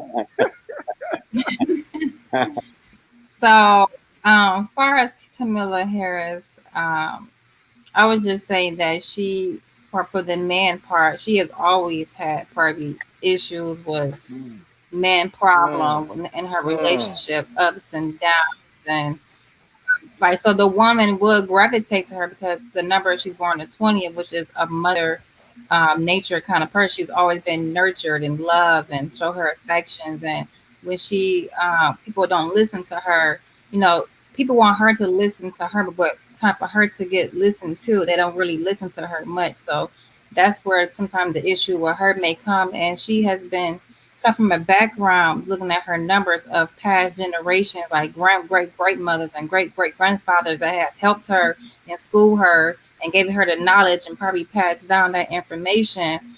So whether she was informed of what she was doing, maybe she didn't know, but now that she's wiser and older, I'm quite sure she knows what she's doing, where she come from, her background. And with the man thing, I don't think really men really would vote for her, and maybe not even some women will probably vote for her neither as well. Just because we have a black woman, we are in the age of Aquarius. I can see that the women are stepping up. More women are taking no for an answer. We want more better pay at work. With these men, we're not having it. And so, if she can come maybe with a better rap sheet, then maybe she would have got people more votes. But right now, I feel like Donald Trump, Joe Biden, her, because if he was to pass away, then she would become president if he is elected. But I think this will be kind of a tough call right now. I don't really think nobody want Donald Trump. They don't want Joe Biden, so they might even vote. Yo, you got to say, something. You touched on something good, Kaya. Joe Biden talks like he had a lobotomy and he's about to check out. Straight trade. Let's just talk straight talk. You look at his YouTube commercials. Lloyd, have you seen that commercial? No, I haven't seen too many of them, to be very honest with you. And all of it, don't forget, part of TV is designed to influence our way of thinking. And it's interesting how they use numbers. They'll say, well, 20% don't agree. Does that mean 80% do agree? So it all depends on how they project or slant the numerical information to you. So, for example, when Trump was putting together a negative about Joe Biden, there was a scene where he was actually sitting in a chair in a church, but they did something with Photoshop, and he would look like he was sitting in a graveyard practically. You know what I mean? So you gotta be real careful about the imagery. The imagery is totally so sophisticated now. Mm, You don't know whether you're looking at the real thing or mm. just gotten to that level of sophistication. All right. There's this thing I saw of there's going around where they got Putin. He's at a pool. I mean, by a lake stream with breasts. I'm saying what? You know what I'm saying? I mean, so Whoa. they got all kinds of things that they're going to do. So, but I will say this that you mentioned and that Kaya mentioned. And see, here's what's scaring these people. Should Joe Biden be elected and Kamala Harris is the vice president, and he does not fulfill his term and expire before his term, So you know that means they will have. So let us not say she's black, but let us say there will be a woman of color as the president of the United States, and people just have a connection. Yo, Hank, yo, Lloyd, that's real, man. Because I'm Yeah, telling you, I'm yeah, trying to turn my HD off when Biden come on the screen, man. Because when you look at it, it's got blisters and lesions on it. I'm like, damn, he yeah. don't look good, man. He don't look He good. yo, he looks like, they need to put him on a hand truck and wheel him to the podium. Well, I mean, well, let this me is tell you this is this. rough. So far, but but on the other side of it, when it's like looking at a choice of two evils, so to speak. You know what I'm saying? Right. But I would say that, let's say, if Biden were to be president, I don't think he would undermine. I mean, you got a president refer to people as scum. I've never heard a president use that language. I mean, even Woodrow Wilson with his racist self, inviting people over to watch Birth of a Nation at the White House. You know what I'm saying? He might have called us the N word, I'm sure, that which all of these people have done at some point. But Right. to be as brazen, as disrespectful that this man in the language that he's used, I don't think Joe Biden would do that. But these are just my opinions. And see, this is where politics and religion start getting all mixed up. And this is why people have wars and the families be throwing meals at each other at the table and whatnot because they're in disagreements. My whole thing is this, that this president that we have now, that this country has now, he is the president of the United States Incorporated, not the president of the United States of America. When he talks about my people, well, he's as a president, all of us supposed to be his people. So it's one thing or another. But I tell you this: no matter what, bottom line, they always need people of African American descent to determine the final outcome, no matter how it goes. Man, one day, Lloyd, I want to figure out if there's numbers to find out how did I end up on this planet. Well, your For mom real. and dad got together on a certain date. You were born in November, so November, December, January. So around January, February, that's when you got here. I'm just trying to help you out. If maybe that helps answer the question. You were the first one that swim through the womb. So Wow. Because this got to be. I think this planet is a zoo spectacle to all the other life forms in the galaxy. They got to be saying, "Roll your dice, place your bets. Let's see what happens. We don't know nothing yet." And this is just amazing. It's amazing. This seems like something that Warner Brothers and Elmer Fudd and Point Dexter made a cocktail, shook it up, and splattered it all over news media. I mean, this is bizarre. What a Well, world. these are times that are very interesting. But then again, got to understand this is the age of Aquarius. Aquarius is by Uranus, which means it's a evolutionary planet.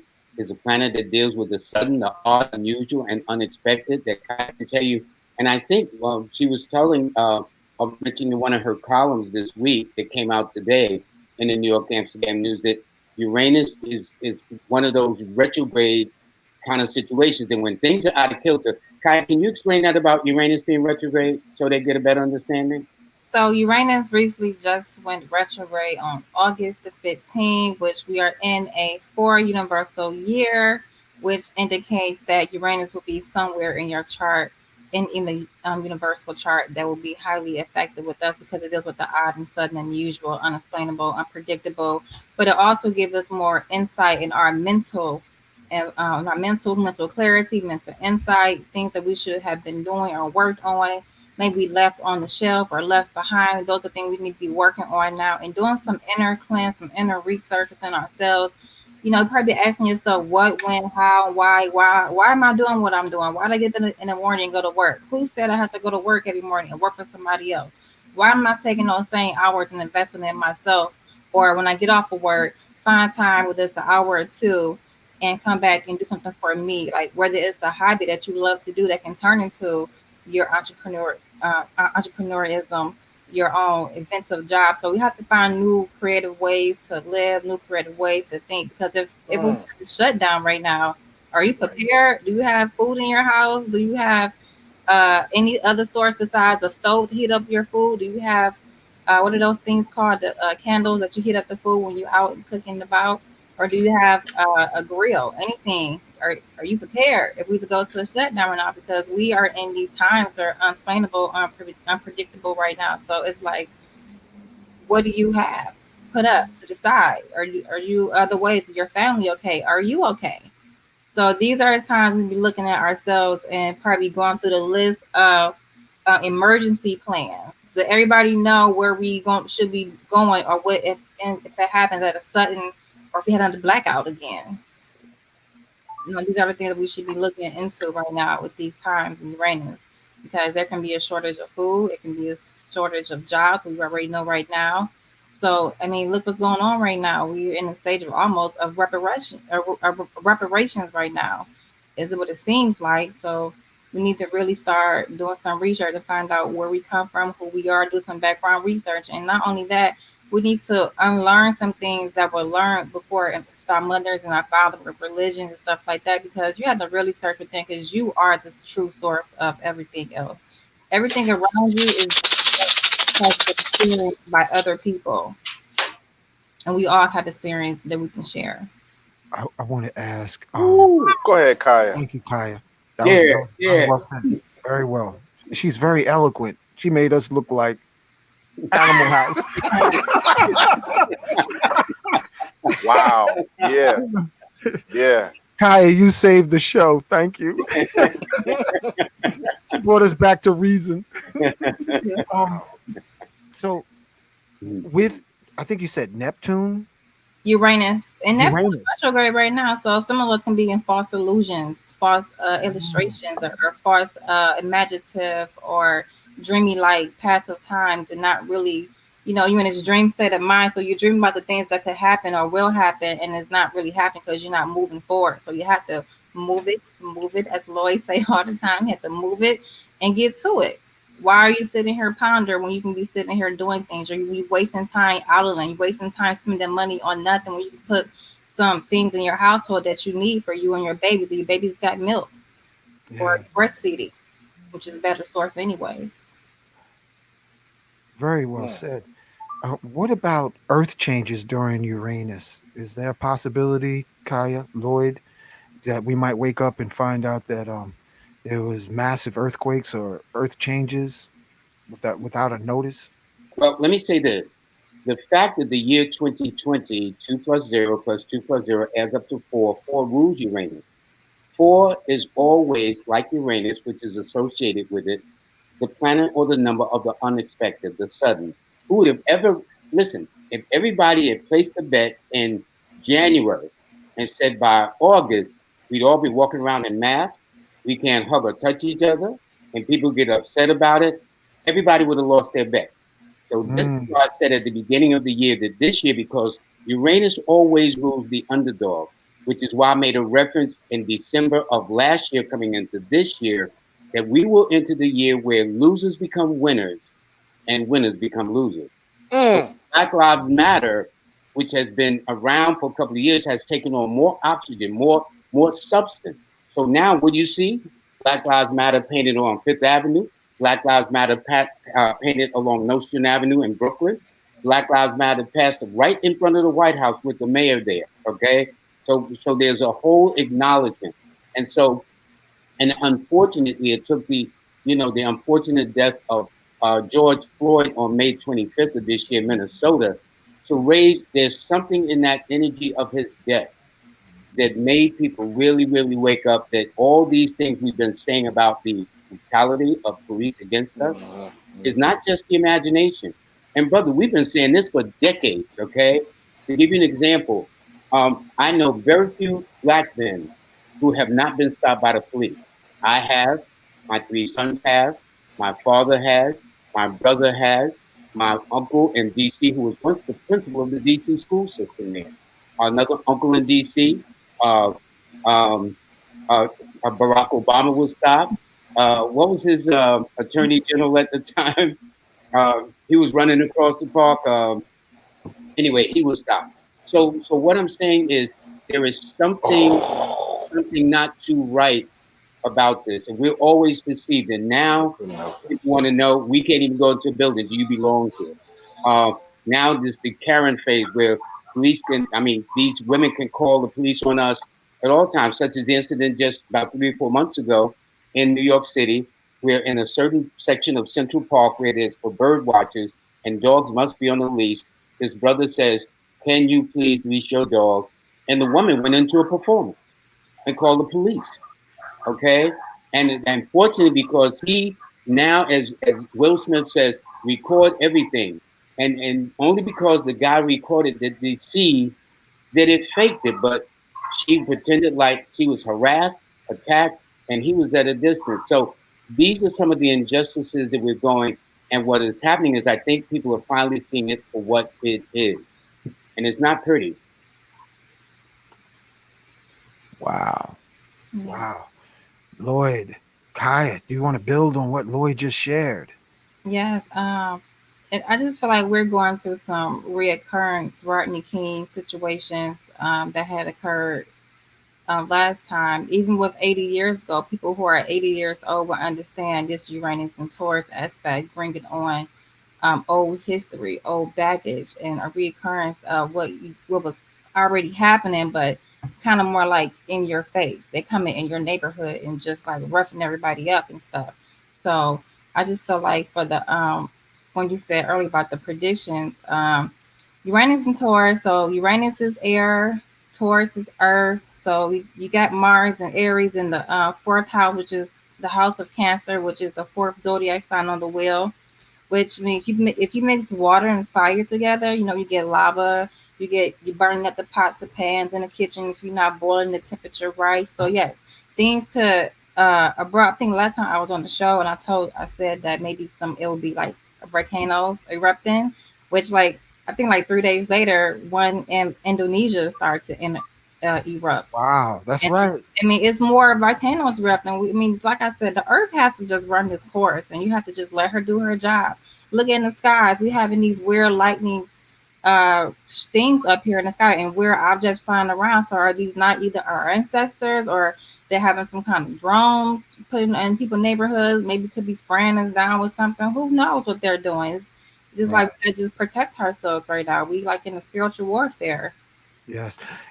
Speaking of spiritual warfare, now this is a question that I was thinking about waiting for this show tonight.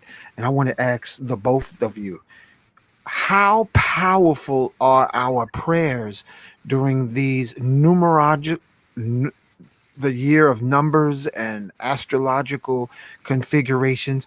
Lloyd, Kaya, are our prayers more powerful than ever? Is that a possibility? I believe so. I believe so. Yes, the power of the word is awesome. Hmm. And they says what you say is sometimes become a reality. Another way they used to put in the elders say, "Be careful what you look for; you just might find it." So sometimes you got to be careful what comes out of your mouth, which is why God gives us two ears and just one mouth to work with. Okay, and so instead of people listening as they should, they're more speaking, and sometimes the words that come out of their mouth will either soothe and heal situations, or the wrong thing will come out of their mouth and bring about conflict and drama and wars and misunderstanding, especially when Mercury's retrograde, as it's going to become in the middle of October into the month of November. So words have awesome power. An act of kindness, for example, the word good morning. You say good morning now, you think you slapped somebody's mother. I mean, what's that about? Okay? So what I'm just saying is just the power of our words. Right now, everybody wants to be mean. Everybody want to come out with a whole lot of profanity as if that is. And I'm serious. The last week, I was at my brother's. I walked into the store, got something, and I said, "Thank you, sir." And the man said to me incredibly that I wish everybody would speak like that when they come into my establishment. I mean, Mm, weird. So words have great power. So words can be soothing, and then negative words can be very aggravating. So the power of the word is awesome, and especially with the intentions of the word you're using. This is why Kai and I had a discussion one time that everybody's definition of love is not the same. See, mm, I came from a loving family, parents, brothers, sister. Somebody may not have come from that environment at all. Yet they know the word love, But love to them is totally different than the word love to us. So Yeah. you cannot assume because a person says something that they're on the same plane as you when you use that word. Right. Right. What about you, Kaya? What do you say? Is this a time that people should use chants and affirmations while so many are stressed? Yes, I think if we change the way we think about ourselves, the way we think about others, that it will manifest. If you change, it be more positive and be more loving and caring and have some compassion for one another. Know that we all come from different backgrounds. Yesterday, somebody may have been going through hell with their mother, their father, with their child's father, child's mother, and then here you come with some other random crazy stuff that you just have to change the way you think about people and yourself. And when you do that, you raise your vibrations up higher. So prayer is powerful. Words are powerful. So use the affirmation as I am beautiful, I am a millionaire, I am a billionaire, I am grateful, I am, being gratitude of every day of life. Waking up every morning is to be thankful that you're here on this earth. So some people wish that wish they passed away or wish they be gone. Don't even know that those things could really manifest and not wake up in the morning. So you have to change the way you think, and when you change the way you think, you attract certain people, and people will come to help you in your rescue. But when you keep thinking negative, then that's what you're going to get. You get what you put out. You reap what you sow. Bottom line. Very interesting. Very interesting. Wow. There was a question, Lloyd and Kaya, the best way to reach them for readings, consultations, because a lot of people are on edge, as far as like employment and Yeah, uh, different stresses, business wise. What's the best way to reach you? Kaya. I can be reached at kayafrench.com, KYAFRENCH. My website as well, kayafrench.com. My contact number is 1-866-331-5088. My Instagram is Know Your Number, KNOWYOURNUM, the number 3, as the E is backward, RS on Instagram as well. And those my contact information. Once again, that's 866-331-5088 and KayaFrench.com. Thank you. Lloyd. And Lloyd. I can be reached on my website, Lloyd-Strayhorn, and I always say for the newbies, it's LLOYD-Strayhorn, Strayhorn. But I will say this, as you know, Hank, I do have an online course now, and in fact, it's on sale between now and the 27th of this month for only $12. That's all it is. It's a 10-part course that'll teach you how to do what Kaya and I do.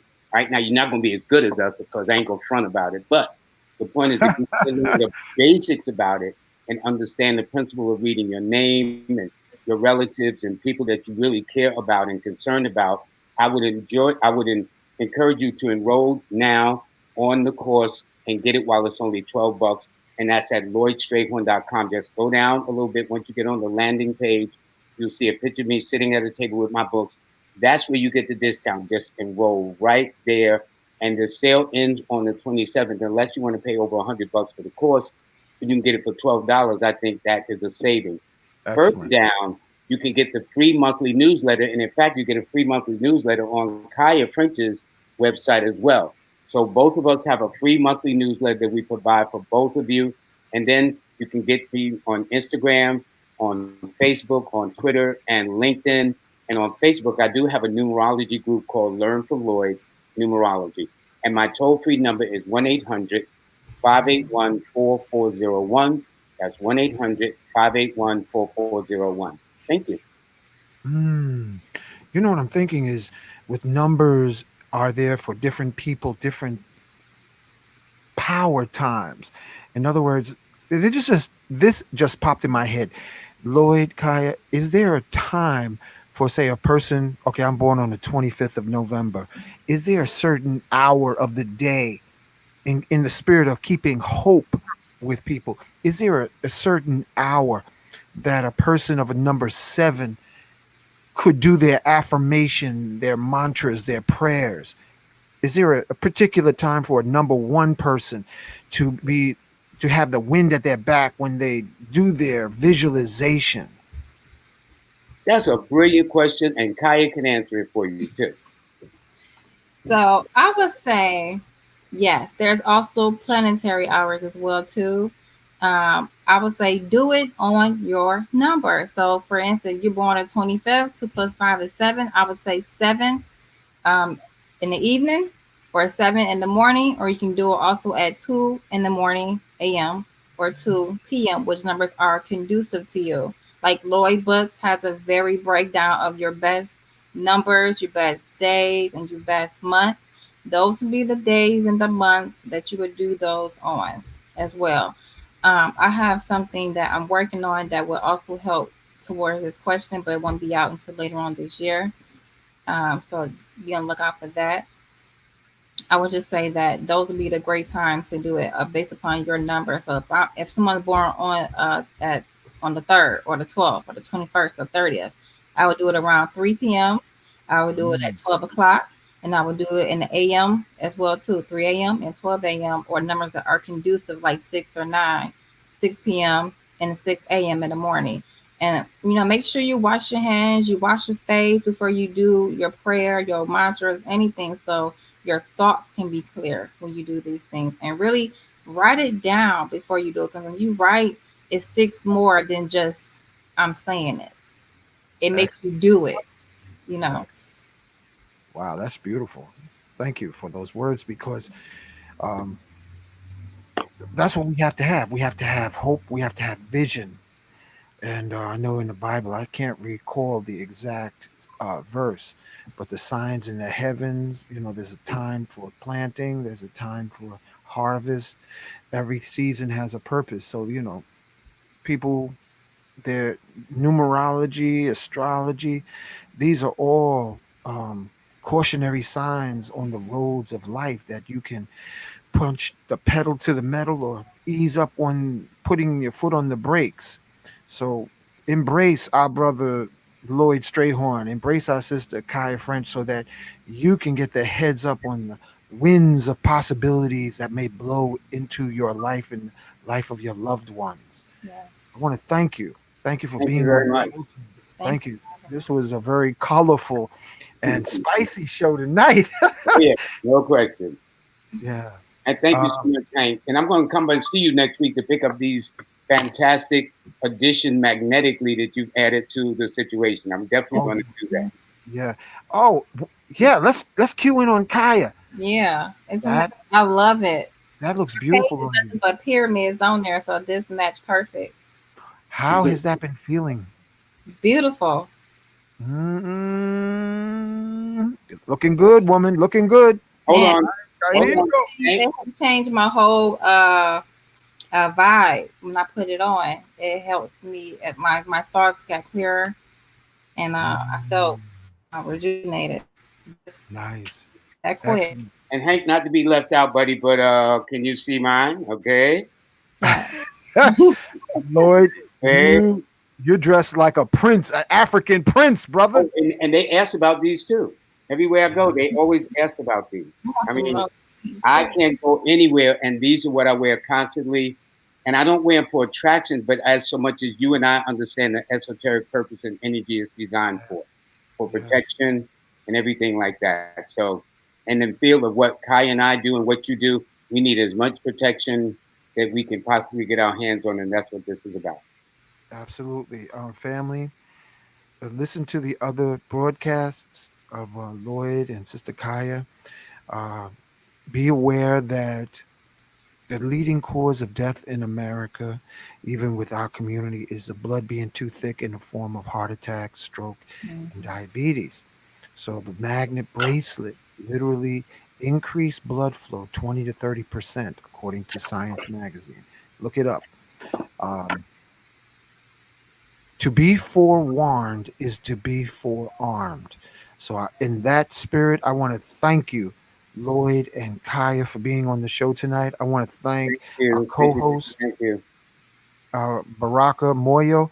I think his battery died out on his phone because he was laughing and carrying on. So, I want That's to my thank buddy. everybody. Thank you. And thank you, Hourglass, for that very comment. He said I could run for Secretary of State. Yeah, that was Boy, that's you know, dope. because you did balance the energy tonight, Kaya. Oh, thank You you. know, That's what that women do, right? We always come in yes. and bring that, So I want to bring that thank good you for mannerism. keeping us balanced because we was kind of getting kind of hilariously loopy in a sense, but that was good because it's a Thursday, right, Lloyd?